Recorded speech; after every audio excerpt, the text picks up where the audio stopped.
This is Ryan Abraham, Dan Weber, USCFootball.com, instant analysis here on Howard Jones Field. Tuesday night practice, the last real practice, I guess. They're going to have a little walkthrough tomorrow morning or something like that before they fly off to Las Vegas. Last one here on Howard Jones Field. Not a lot of people were actually here, though. Yeah, 7 or 8, with exams still going through tomorrow afternoon after the plane has left for Las Vegas. A couple of guys are still going to be involved with exams tomorrow afternoon. They're going to have to catch them in Las Vegas later in the evening. But I think a lot of people were here to see, it was the first time we would have seen Leonard Williams since he was named first team ESPN All-American. And Leonard is one of those guys that wasn't here. So whether this is the last full practice, tomorrow morning you've got to practice. Now they're, according to Clay, thought they'd almost all be back for tomorrow's practice. But yeah, it was kind of a catch as catch can. He thought it was really a good workout, but kind of it's like they're ready to play right now, I think. It's just, let's go play.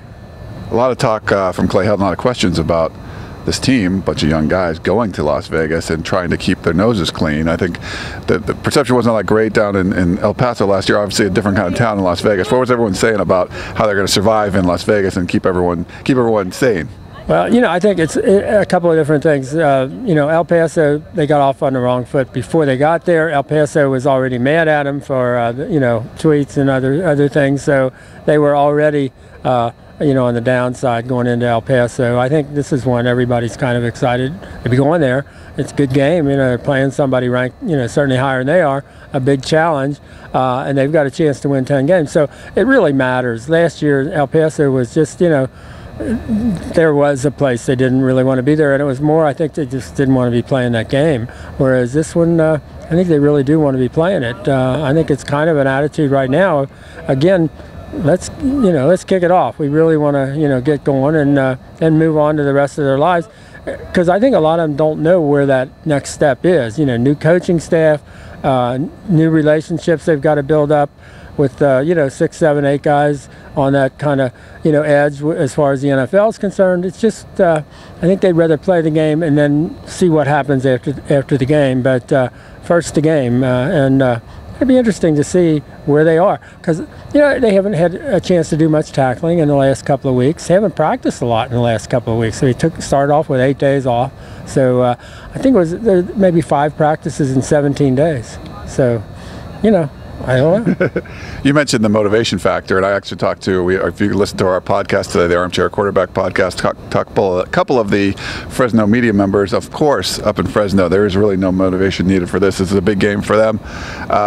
10-win season, you say, on the line. Actually, and Josh Shaw said something about Coach O. People wanted to play for Coach O. I thought that was interesting, too. He did. Deion Bailey did. But, you ask anybody, whether people say, well, I don't like to hear that. This is Coach O's team. I mean, they don't even beat around the bush. They said he won't be in the locker room, give us the pregame talk, but this is his team, and we want to win it for Coach O. I mean, whether people are getting nervous and saying, "Oh, I don't know how that's going to work out," yeah, it's the way it is. You can't talk to one of them; they won't say that. They absolutely believe it, and they will tell you, "We want to win this for Coach O." One of the interesting things you saw, if you watch Fresno State at all, they had a shootout with San Jose State. Derek Carr, Clay Helton said, one is statistically the best quarterback in the country, but was asked about could USC offense hang with them in a shootout. I think he had some interesting things to say. Yeah, basically just went down the list. He said you got Marquise Lee and Buck Allen and Nelson Aguilar and Cody Kessler and just right down that list, and Xavier Grimble and Soma and all these guys. He said you got a chance in a shootout. He said I think we'll take our chances. So I don't think they're all that afraid of getting in a shootout. I mean I don't know that if Fresno has given up as many points. You probably know better than I do. 62 or what was it? However many did they give up to San Jose? I forget the number of San Jose, but it was big.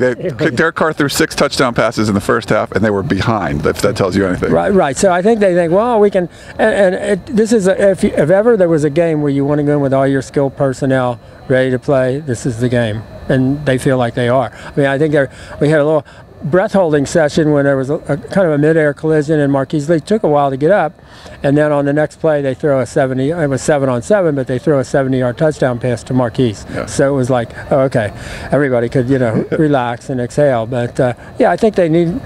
I thought it was a great comment that Clay made the other day. we're going out there we're not going to have any bullets left in our gun. And Clancy said, I said, translate that to defense, and he said, we're going out with a bang. So you can, fill in the blanks is what exactly that means. But, I'm kind of looking forward to this. I almost wish it were coming quicker. The interesting thing I was talking about in the podcast today with those guys from Fresno, if you look at a Boise State team over there as they play in Oklahoma, they pull out all the stops. Usually the established team doesn't, but this team it might be a case where both teams are pulling out all the stops. That's a really good point. I think that's exactly right. They are in a kind of a Boise State frame of mind where we ain't got nothing to lose. Let's go for it, and let's have fun doing it. I think that's exactly where they are. Now I think the key is with the situation, all of the stuff that they've gone through, and the timing and all of that, coming in exam week and what have you.